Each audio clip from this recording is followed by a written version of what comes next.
Those are some amazing painting skills, Amanda. I'm outside. The kids are all playing. It's Friday. It's family day. The kids are all out there. They've been there. We've been running around for a little while, and then all of a sudden, Jason walks out, and I'm like, yes. Yes, and you know what? Pink face paint is not the most feminine. I've seen him look at times. So we've he's a good friend at weddings who does things. He is all about being in the moment. So thank you, honey, for being in the moment there. And Amanda, for your amazing skills. But it was an amazing week this week at VBS. If you were here any point in time, I sure hope you enjoyed it as well. And if you were here, you probably are still recovering. It can be a long week and some long nights, but it is so, so worth it. So I thank you to everyone in whatever way. If you couldn't be here, but you donated, again, thank you, because those kids eat a lot. Okay, and I don't know if you noticed, there's a lot of decor that was put up. We did not put aluminum foil on our kids' heads and sit around like that. We did not. It might have been a thought, but we didn't. But yes, it was a great time, so just thank you again for all of that. So we have been in a sermon series, The Good, the Bad, and the Ugly. And last week, Pastor Chuck spoke about Moses, and we're going to continue in the series, but also with a spin a little bit on the next generation. And so we're going to be talking a little bit about Moses in the beginning, but I'm going to be talking about Joshua. And I'm going to warn you now, for some reason, I want to call him Joseph. So if I do, just ignore it, okay? And Jerry will probably make a meme about it and share it later, because that's what we do. But yes, so Moses was a great leader, okay? Moses was used to bring the Israelites out of slavery, okay, and guide them through the wilderness for 40 years. I'm 36, and I'm really glad I've not been wandering in the wilderness for 36 years. But one of the greatest accomplishments wasn't just leading the people, but it was preparing the next leader, Joshua, okay? Moses equipped Joshua and to be the next leader of the Israelites, and I think it's important for us to get a little bit of what that looked like. So I got a nice, good takeoff for my sermon. All right, so bear with me as we go, just do some history of Moses and Joseph, okay? See, Joshua, Joseph, I said it. It's going to happen. I knew it. I did so well first time. First service. Did you record that one? I may have gotten it. Okay. Anyways, sorry. Okay. I do know who I'm talking about, okay? So, anyways, Joshua was taught responsibility. He was taught trust, okay? And he was taught that victory comes through the Lord. And we see that in Exodus 17. And we're going to start with verse 10. So Joshua did what Moses had commanded him and fought the army of the Amalekites, while Moses, Aaron, and Hur climbed to the top of the nearby hill. As long as Moses held up the staff in his hand, the Israelites had the advantage. But whenever he dropped his hand, the Amalekites gained the advantage. Moses' arms soon became so tired he could no longer hold them up. So Aaron and Hur found a stone for him to sit on, and they stood on each side of Moses, holding up his hands. So his hands held steady until sunset. As a result, Joshua overwhelmed the army of the Amalekites in the battle. So like I said, Joshua was taught responsibility. Now I'm going to question myself the whole time. Trust and victory through the Lord, okay? In Exodus 24, 12 through 13, we read that the Lord said to Moses, "Come up to me on the mountain. Stay there, and I will give you the tablets of stone on which I have inscribed the instructions and commands, so you can teach the people." So Moses and his assistant Joshua set out, and Moses climbed up the mountain. In Exodus 33, inside the tent of meetings, the Lord would speak to Moses face to face, as one speaks to a friend. Afterward, Moses would return to the camp, but the young man who assisted him, Joshua, son of Nun, would remain behind in the tent of meetings. We see here that Moses taught him how to observe in leadership, what good leadership looks like, how to be present during significant moments, learn how to draw in the presence of God and how to be in that appropriately. Learn that leadership begins with a relationship with God. The kids this week, if you were here for any of the nights and you were in for any of the lessons, they did a very good job at some of these things right here of giving the kids the opportunity to be in certain situations and encounter God. Okay, they had the cross, and if you've ever come to one of our prayer services, we'll have some different stations. So they had the cross and some stones where they got to write their sins down on it. They did prayer stars in the back. If you turn around and wave, because everyone in the back loves the attention. That's a prayer wall that they have back there. On those stars is their prayer request. They either draw or wrote down their request. But they got a moment to be in those type of situations. In Numbers 11, we see where Moses corrected Joshua. Joshua wanted, I'm going to summarize this one for you because it's quite a bit longer. Joshua wanted to stop others from serving because he thought they were outside of their proper authority. But Moses corrected him, reminding him that the goal wasn't personal recognition, but that all of God's people would experience his Holy Spirit. There are some of these kids who we have multiple stories of how they have been the hands and feet of Jesus at a very young age. I work in the school. I sub some, and I have had people come up, and Jackson is my social butterfly, if you don't know. And I have had teachers come up and be like, hey, I want you to know that your son come up and asked me if he could pray for me today. And it was like, that meant so much to me. And I was like, yeah, that's my kid. I didn't ask anybody if I could pray for them today. But my son sure did. They have just as much capability as we do in reaching and being the hands and feet of Jesus and bringing in and ushering in his presence. Another big one, which we probably need to do a little bit more with the next generation, is affirm them. Okay, in Numbers 27, we read where Moses is going to be stepping away, okay? And the Lord replied, take Joshua, son of Nun, who has the Spirit on him, and lay your hands on him. Present him. He needed to be presented to the people he was going to be leading. Down to 22, it says, so Moses did as the Lord commanded. He presented Joshua. Moses laid his hands on him, commissioned him to lead the people, just as the Lord had commanded through Moses. We got a small taste of coming and praying over kids, okay? Small taste. But I wonder if we need to do that a little bit more. I know I appreciate prayer. When I get messages from people saying, hey, I'm praying for you, I appreciate it. I tell my kids all the time I'm proud of them, that I love them, that they're doing great. I don't know if I tell them the same as I prayed for you today. Like in preparing for this, like it's kind of been a moment of like, wait a minute. I tell them all these great things. I mean, I want them to feel that they're doing great, that they're a good person. You notice something. You notice that they went the extra mile. I want to encourage them. But how often did I tell them I prayed for them? They might know it, but there's something about hearing it, right? Something about hearing it. Everyone knew that Joshua was going to be the next leader. Not because he campaigned for it. Okay? He didn't walk around with signs, handing out flyers, saying, vote for me. But because Moses had faithfully prepared him for it. He didn't become a great leader by accident.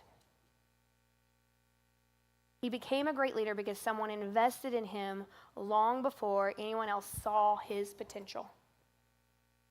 Now, when one of my children were older and in preschool, on their preschool graduation, they said that they wanted to be a preacher and a ninja, okay? And I'm all for that. We never said anything, and I said, how do those go hand in hand? And he said, I'm going to tell people about Jesus, and if they don't believe in him, I'm going to beat them up.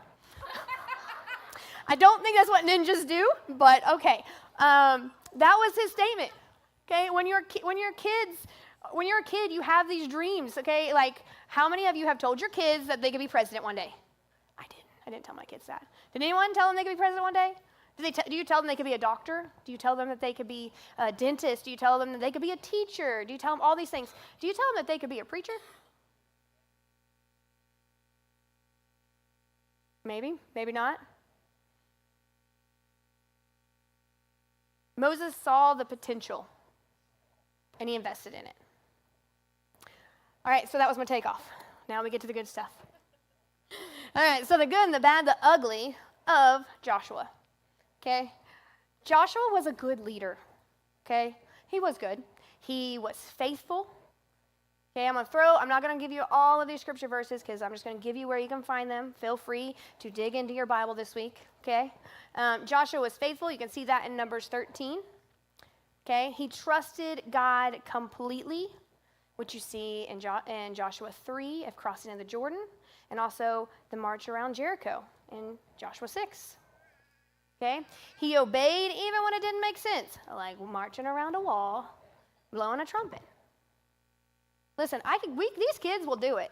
When it says have faith like a child, it doesn't mean be childish in your faith, but it means when God tells you to do the things that might seem weird, we might need to do that. We don't know what's going to come from that. He led the people to be spiritual, to be in moments of worship. They built altars, and he renewed the covenant in Joshua 8. And towards the end, we read in Joshua 24 of his life, you hear him speak, and he says, "So fear the Lord and serve him wholeheartedly. Put away forever the idols your ancestors worshipped when they lived beyond the Euphrates River and in Egypt." It says, "But if you refuse to serve the Lord, then choose today whom you will serve. Would you prefer the gods of your ancestors? Or will it be the God of the Amorites, in whose land you live now? But as for me and my family, we will serve the Lord." He didn't just lead with words, he did lead by example. Okay? And in Joshua 24:31, the people of Israel served the Lord throughout the lifetime of Joshua. And the elders who outlived him, those who all personally experienced all that the Lord had done for Israel. So the people that were with him in that lifetime, they saw it, they lived it out with him. But now comes the bad side. In Judges 2, we get into kind of the tragedy of Joshua's story. It isn't how he led, because he led faithfully. The tragedy is what happened after his death. There was no direction. There was no leader. Okay? Idolatry spread, and a nation started to compromise. And they found themselves in the cycle of Judges. There's your book of Judges. People did what felt right. Truth became relative, and conviction disappeared. Judges 21:25. In those days, Israel had no king. All the people did whatever seemed right in their own eyes. I shared this in the first service. As growing up in church, I'm very thankful I got to grow up in church. I got to be a part of all kinds of things. And at times, my dad would be leading different stuff. And I'd be getting to hear all these, other pastors and youth pastors and just leaders talk about things. And I would always hear, Jesus come back anytime. He's going to come back anytime. It's going to happen. Like, it is so bad. Everything is so bad. It couldn't get any more evil in the world. Couldn't do it. Okay? Now, like I said, I am 36. I'm about to be 37. And this was probably, 20 plus years ago. Okay? Now, we all should be prepared for the day that Jesus is coming back. But what is going on in the world, for one, doesn't shock God. Okay? He is not shocked by it. I always sometimes think about how he rained down fire on Sodom and Gomorrah, and he hasn't done that yet. Okay? And I would love to see the world, see a huge revival and everyone turn to God. Okay? We absolutely love it. But he's not surprised. And just like then, it is still the same today, where truth becomes relative and people do what feels right. Okay? We have those conversations, and we've had those conversations at my home all the time. Sometimes you don't feel like it. Okay? Landon would be a good one to ask this, because my statement is, well, I didn't feel like getting out of bed today, but I did. Okay? So sometimes we still got to go to school. Okay? Sometimes we still have to be nice, even though someone maybe is being mean.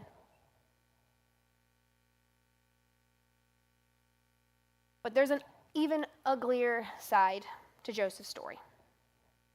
Judges 2:10, after the generation died, another generation grew up who did not acknowledge the Lord or remember the mighty things he had done for Israel.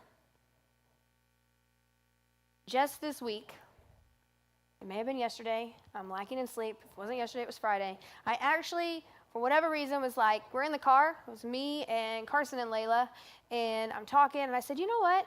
I just need to take a moment. I am so thankful for what God has done in my life and how he has worked on me. And there would have been a time where I probably would have snapped back and been really rude, but I didn't. I might have still snarled. Okay, the hackles might have been up. I might have been mad for a moment, but I controlled my tongue. And I'm so thankful that God has been working on me through this. Okay? I had the conversation. This generation grew up, and for whatever reason, conversation stopped. The things that they were doing to honor God, the sacrifices, all of those things, it disappeared. And this wasn't like 100 years. It was one generation. One. Somewhere between one generation and the next, faith stopped being lived out.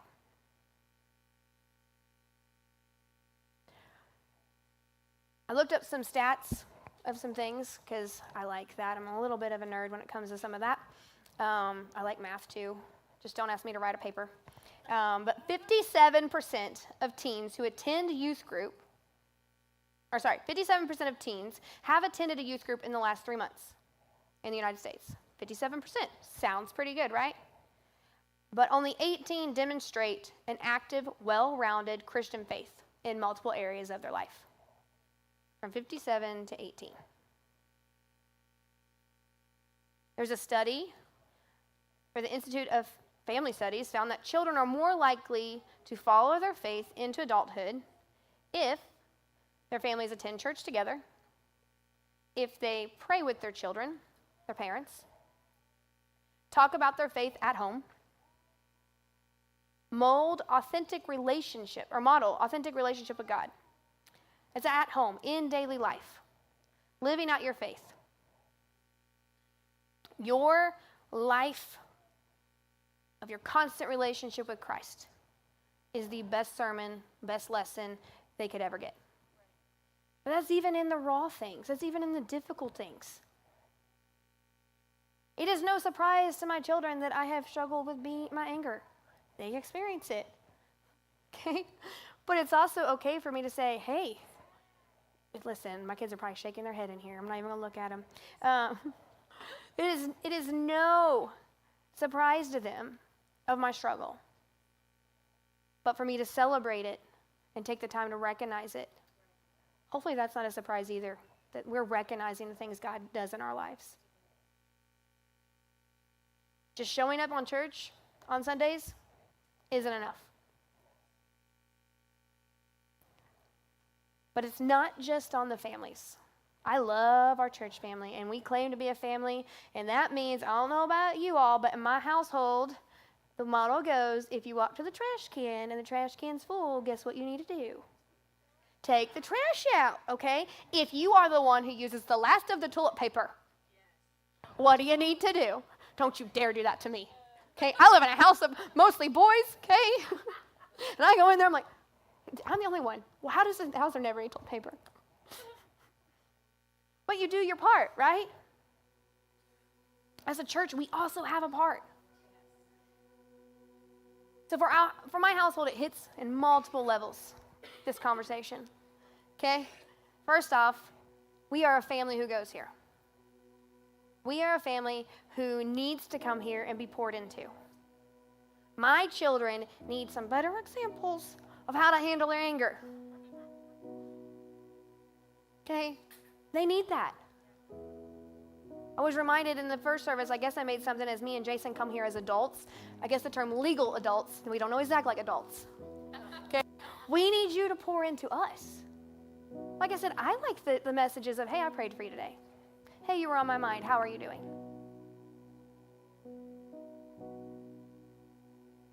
but I don't always get it right. So we as a family, we need you all. 80% of pastors say we're not doing enough to raise up the next generation. Now, I will say this. Is there ways we potentially could have done better this past week? Sure. We're not perfect. But you all showed up. You all showed up. You did your part in whatever capacity that looked like. Maybe you couldn't be here all week and you donated. You see all these decorations. If you donated just money or you bought some of that stuff from Amazon for us, this is what we did. We created an atmosphere for the kids to come in and get to be kids and learn about Christ. That was needed. Some of you were here cooking and you never left the kitchen. And listen, angry, hungry kids are no fun to teach, so thank you. We needed you. But over the next 7 years, the church is going to be in a very crucial point. Some more stats for you. The average age of a Protestant senior pastor is 52. Now listen, we're not asking our pastor what his age is today, okay? His birthday's in November. You'll find out then, okay? But they're 52. And the average lifespan of a man and woman, so whichever you fall in, it lands at 79 years old. Okay? And a lot of pastors never really stop. They just maybe step down from a lead role. But there's still so much wisdom to be shared. So why are we not raising up leaders earlier? Why are we waiting so long to pour in, to affirm, to teach?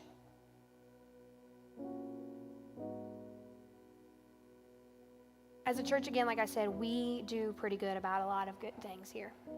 But I don't think we can pull back ever. I don't think we can ever stop with our foot on the gas when it comes to the next generation, because the world is always changing.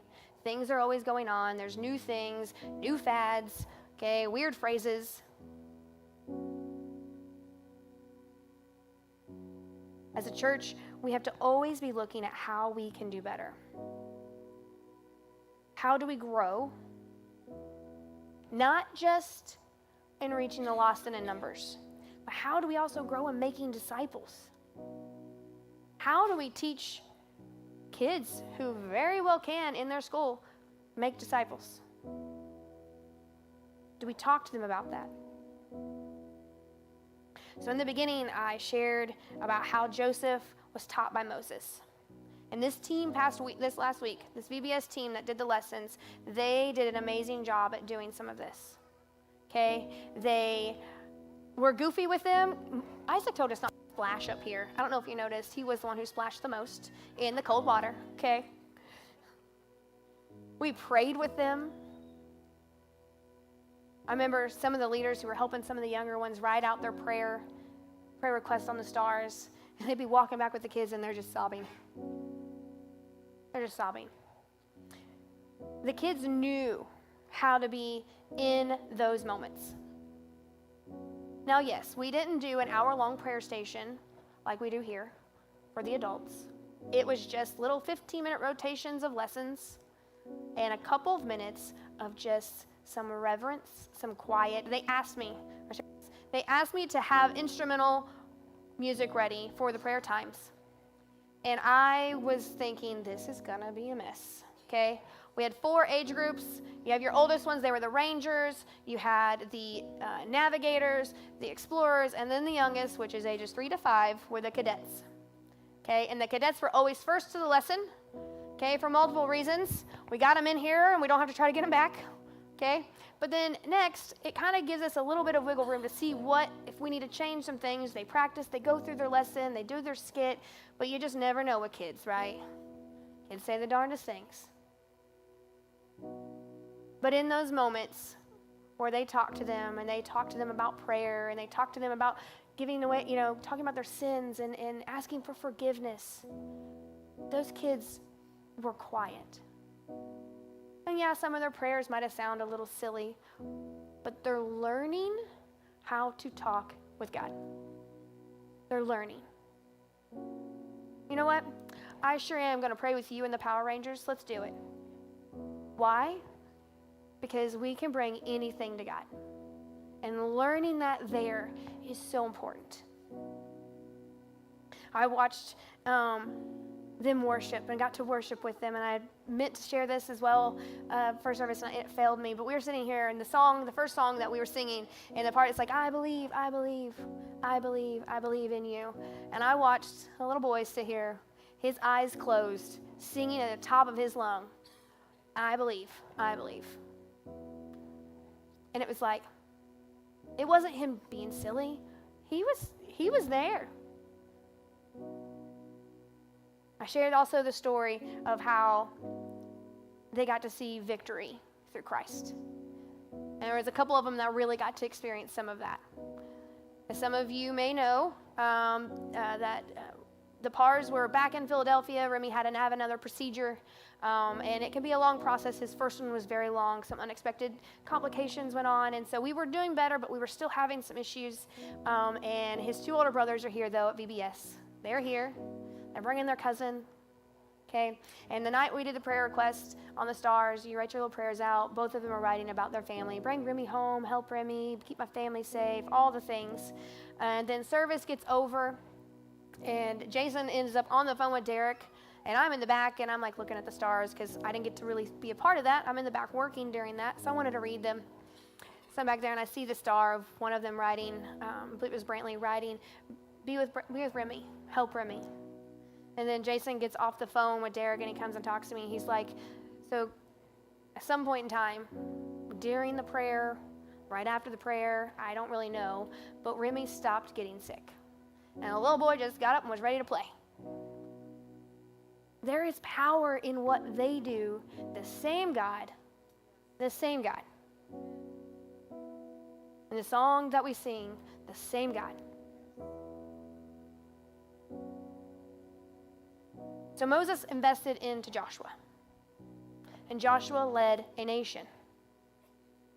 And then one generation later, everyone had forgotten.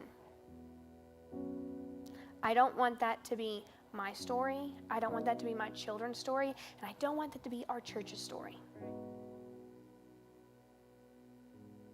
Our homes, let them be a place filled with faith that they get to see every day, in the good and bad.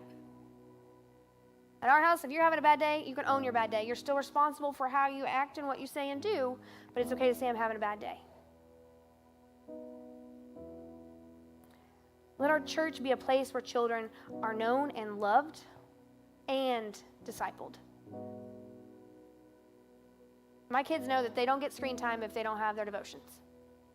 If they say yes to our questions, you can have your screen time. Somewhere in our churches, somewhere in the nursery, in the kids' church, in youth group, in VBS, in small groups. I have teenagers who are all about going to small groups. Okay?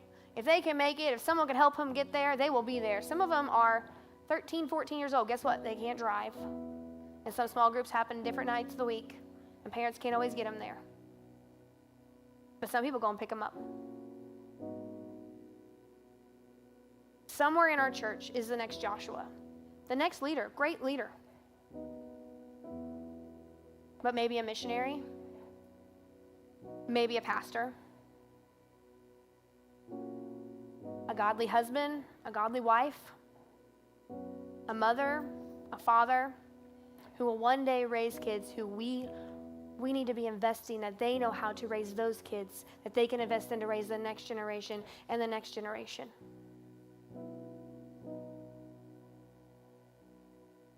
Let's be the generation that doesn't just experience God's faithfulness, but we faithfully pass it on. Listen, like I shared with you, this was challenging for me. How often do I tell my kids this? Do they say this? Like I said, they have a list of yeses that they have to answer for. Am I answering my yeses to somebody, or do I just get to do what I want? It made me check some things. As I was preparing, I was reminded to stop and have the conversation of letting them know what God's done. So us as a church, I need help doing it, and I need you to do it with me. So let's stand. I'm going to close this in prayer. Thank you so much for joining us this morning. We hope that you enjoyed today's message. If you have further questions about our church, or maybe you want to plan a visit, you can visit us at CorydonNewHope.com. We hope to see you next week.